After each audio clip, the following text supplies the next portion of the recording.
again. I'm recording day 4's 31 Days of Tarot by Ethony Dawn today because I'm behind like I said I would be. And so today is day 4's video and I am supposed to talk about my top 5 tarot books of 2017. And so I'm gonna start with a confession. My confession is I haven't bought any tarot books in 2017. I actually haven't bought any tarot books in a few years. At least, you know, not any that didn't come with a deck attached. Yeah, I actually haven't been doing a whole lot of reading. I've had a lot of focusing issues the last couple of years, and so I haven't done a lot of reading of books to begin with. And so my reading list has been kind of short to begin with, and it just hasn't been spent on tarot.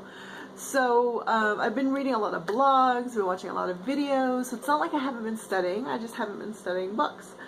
So I'm just gonna break all sorts of rules on today's challenge. That's all. That's, you know, that's what we do. So instead, I'm gonna do my top 5 spiritual books. Nope, that's a lie. I'm gonna do my top 3 spiritual books that I read. Also a lie. My top 2 spiritual books that I read, because I only read 2. And then 3 honorable mentions. And so the first one that I read this year, nope, the second one I read, but the first one I'm going to mention is Earth Magic by Marion Weinstein. And that one is one that my friend loaned to me, and it's a really old book. I don't know what year it's from, but it was clearly written like in the 80s or maybe the 70s. And it's from when paganism and Wiccanism was really, really young still.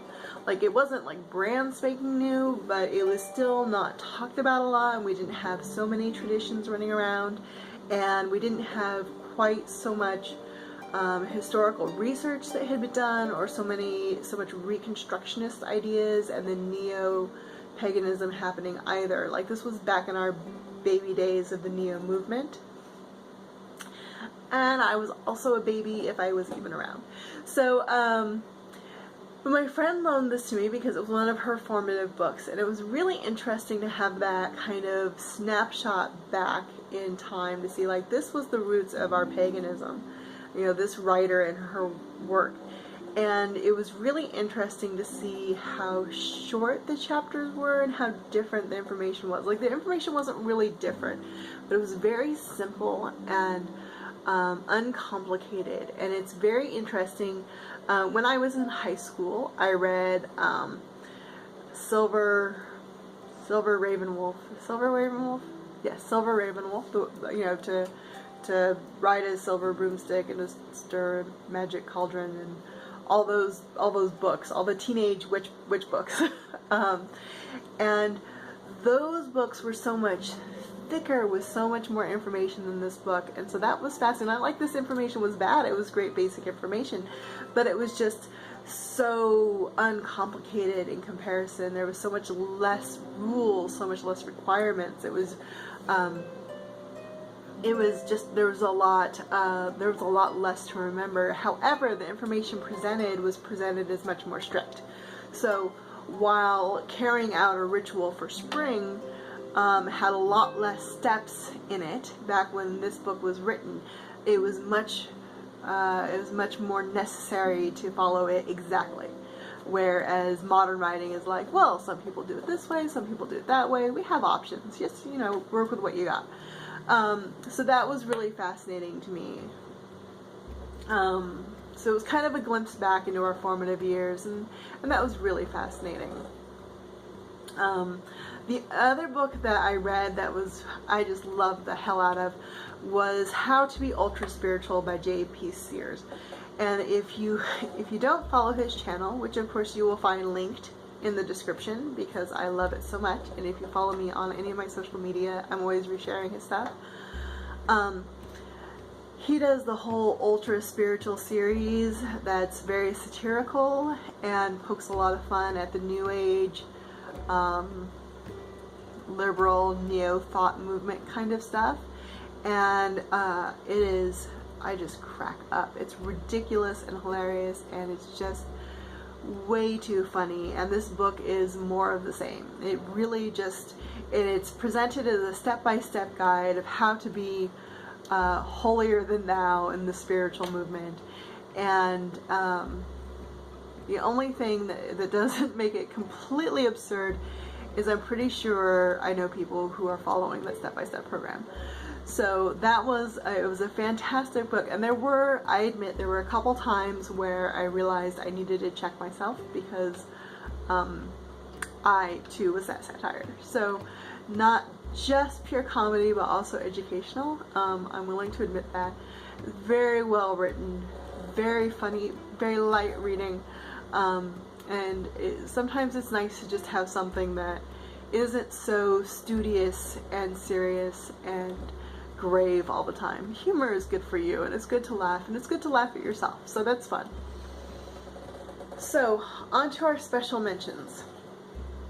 This book I have, I purchased the Kindle version, but I haven't read it yet, and I'm kind of scared too, because I'm a little intimidated, but it's Neil Gaiman's Norse Mythology, and Neil Gaiman went through, and I follow him on the Twitters and stuff, and Amanda Palmer too. And so I know when he started this project, because he started talking about it right away, and so he spent an extensive amount of time studying, researching, and talking to experts and learning about the translations of the original myths and all that, of the original Nordic mythology, and then he wrote them as true as he could in modern prose. So they're not modernized, but they're in English, written as modern prose stories. So you can read them as a story, and they make sense, and they're not weird and awkward or anything, and they're riveting and beautiful and lovely, but they're also true to the original stories. And so that's really fantastic. I'm excited to read them, and I'm also worried that my excitement is unwarranted and it will be terrible. The reviews are great. Everyone's raving about it. I haven't heard anyone say anything negative about it whatsoever, but I'm still worried about being disappointed. So that's why I haven't read it yet. The next special mention I want to put out there is Theresa Reed's tarot coloring book, because how freaking cool is that? She was right on top of this whole wave of coloring book thing that happened, the coloring book for adults, and her coloring book really focuses on the idea that if you color in the tarot cards, you will become more familiar with the symbols that are in the cards themselves. And what a fun way to learn the tarot symbols and become really familiar with each card than spending that amount of time coloring them in. And of course, you don't have to color them in with traditional colors. You can do it however you want. There are no rules. It's coloring. You don't even have to color in the lines if you want. You can do whatever you want. But the point is that you're spending time with the images and you're really poring over them. And let's face it, everything Theresa does is just brilliant in every way.